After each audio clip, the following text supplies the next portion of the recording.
Hello. Nothing says summer more than bunting. So today, me and Nick are here to show you some bunting and several different ways that you could do it. So here we have a sewn version. Do we like that one, Nick? We have a sewn version and I'm going to show you how to simply do that like that. We also have one which Nick's currently sitting on, so I won't be able to show you that one. We've also got a no-sew version here, which I have also done on craft wire. You can't get it off. Yes, there we are. I thought I wouldn't be able to get that off for a second. So here we have a version with no sewing at all. So we haven't managed that and it's on there, so I will show you that. And we can also do a paper version. But whether we're doing a paper version or a fabric version, we're going to need to make a template because we want all of our bunting pennants to look the same size.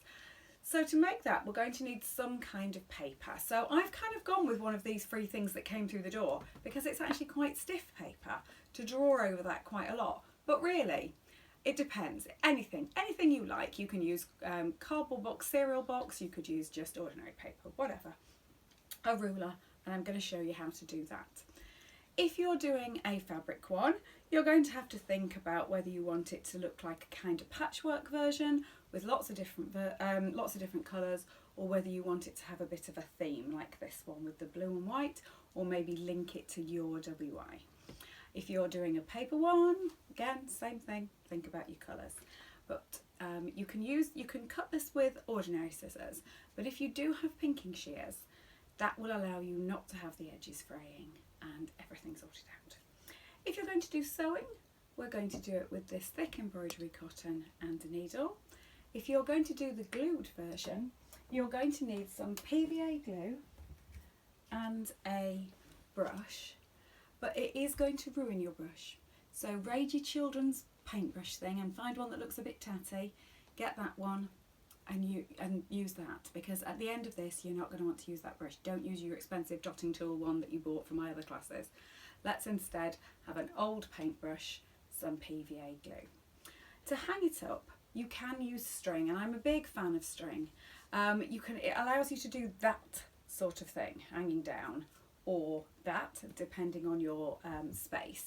But you can also use this stuff called craft wire that's around at the moment. Very thin, malleable, you can get it in lots of different colours, and is quite good when we're using bunting outside because it's got a sort of stiffness to it. So if you want to put your bunting outside in the garden at this time of year, that is also a good alternative, and you can get that just from craft shops.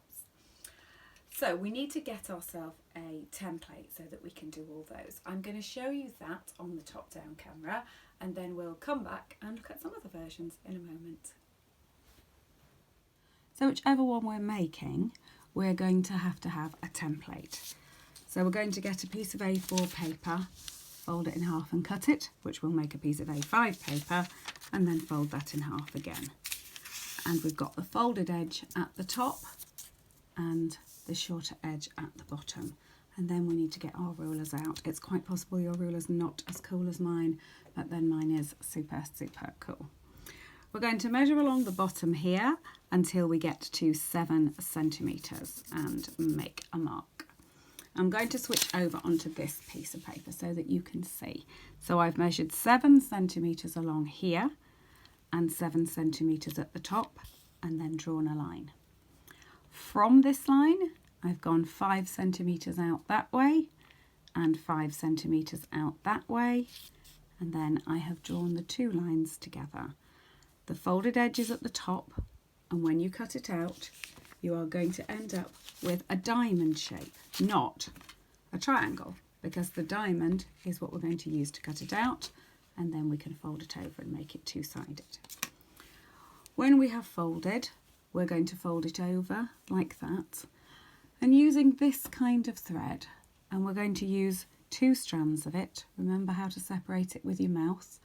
Use 2 strands of it, and you're going to sew all around. Have your knot inside, sew a simple running stitch across the top, down and down. You can see that the pinking shears have given you a nice edge like that, And by keeping the running stitches close to the string, and don't worry if you actually go on the string, it stops it from slipping backwards and forwards and just keeps it in place, catching a little bit of the string and sewing right across. If you want to not see your sewing at all and you do it on a sewing machine, that's fine, but we're doing hand sewing. We want to be proud of it. So I haven't made any attempt to disguise this. I want to be able to see it. I've used contrasting thread and I've made big stitches. If you didn't want it to look quite as obvious as that, you could do the same thing, but keep your thread the same colour, and suddenly you can't see it just as much. But I'm perfectly happy to see my thread. This is a hand sewn piece and I want it to look like that. So that's what it's going. Just remember to sew across the top as well. Now you can see here that it's not perfect down the side, and that's what you're going to trim afterwards. Don't stress about it until you get here.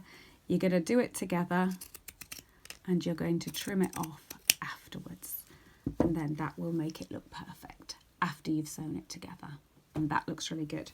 That's the same thing on the glued version. So this is the glued version when it's dried, and you can just trim off these edges when you need to, and this is a much stiffer version there as well. So once you've sewn one on, you then have to just decide whether you want spacing like these two, where they're right next to each other, or like this one. It's up to you depending on your space, and then you just sew more of them and just keep going. But what if you don't feel like sewing? What if that's not your thing? We're going to do another one as well, which is a gluing one, and this gives you a really sort of stiff one. So I know it's very hard for you to tell actually on the internet, but these are a lot harder. They are, don't know if you can hear, but they're as if they've got a bit of cardboard in, but they haven't. So that is the glued one, which is on a bit of string, and this is the glued one on the wire. And we're going to start with the same thing. So you still do your template like this and cut it out as well before we get there. Now, if you do want to personalise your bunting so that it says something, you need to put your letters in first. Now, we always use, in Sparse Sweethearts, we use felt for doing this. You can use anything you like, but what I've done is cut out the letters.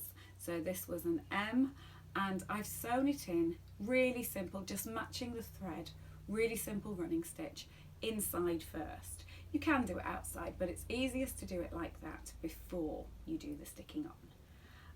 And then we're going to stick it together. Now, in order to stick it together, you need to get some PVA glue, and you need to make it half and half with water. So however much PVA you've got, add the exact same equivalent of water and stir it up. When I said exact same, it's okay to be vague, okay? And then stir it up.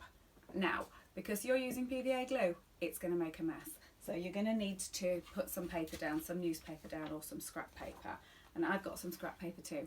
I'm also going to have to move the giant cat because he doesn't want to get covered in glue either. So just excuse me while our helper helps in a different way, and then I will show you how to do it. So we are going to get our diamond that we had like before and put it down onto a piece of scrap paper like that, or newspaper or whatever. Then you've got your PVA and water mix and your brush, and you're going to go over the entire thing. Now, the important thing to remember about PVA glue is that it dries clear. You do not need to worry about the fact that this looks white or that it looks sloshy or anything, because this is going to dry clear. So the point about PVA glue is that it dries clear and shiny and hard. So that's what you need to remember. So as well as using it for gluing, which obviously you can do, you can also use it for varnishing and making things look shiny and hard. And in this case, we are stiffening up our fabric. And yes, you can do this with iron-on interfacing, and you can do it with sew-on interfacing, and you could do it with a piece of cardboard in between. But I'm not going to show you those ones because I want to show you doing it like this. So what I've got now is a wet, sticky, gluey diamond. And I'm going to put that there, and I'm going to catch my bit of string in between. So I'm putting it like that, deciding where I want it and bringing it over. I'm then just going to use my paintbrush to push it right into the crack of the string, just like we did with the sewing when we did it on the other one. and just make sure that that's all gone together. So I'm just going to hold that up there. Now, when you've done a whole string full of this, it's a complete mess. It's wet and it nearly needs to dry for quite a long time. Do not dry it on a surface because it'll stick to it. I hung it on the washing line like that outside on a sunny day so that it wasn't touching anything else. Both sides aren't touching anything else. Leave it for a few hours and then it will go hard. Don't worry if you think it looks gloopy and awful at that stage, especially with a patterned fabric.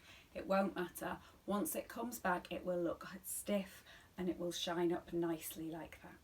And that also looks good outside or inside, just a way of doing it that doesn't involve any sewing at all. If you wanted to do that with your WI group, it's quite nice and user friendly for having things, but it's also good to do with children because it's lots of mess. Hold that up like that, dry it, and you will have some fantastic bunting for your garden parties, for your WI, for anything. Of course, you might want to use fabric at all. Maybe you haven't got any fabric and you want to do some out of paper. We're going to go like that. Yes, you can do these and glue them over if you want to. Do it exactly the same way. And I was kind of thinking of our Pride picnics when I was thinking of this kind of thing that you might be doing in the WI, in which case you could have a rainbow coloured one, fold them over, put them on string or wire just the same way. The other way is to cut your template in half and go back to the triangle that we're having in the first place and use double-sided paper. We've talked about that paper that you often get in the works, which is quite stiff, that isn't good for our folding projects, but we've got two sides. Where I'm going to put this up at the window, I'm going to be able to see it from the inside and the outside. So that's really good to have two like that. I've cut enough for it to say Felicity Crafts Summer. So that's going to be up at my window, and if you check out on the Instagram, I will show you what that looks like when it's up, because I've got an early summer one and now I'm going to go for a late summer one. Get your hole puncher to make things. Now, I have had a single hole puncher and I have never found that it worked. I don't have any luck with single hole punchers, so instead I'm wiggling it in the sides, making my holes like that, and I'm going to put my string through.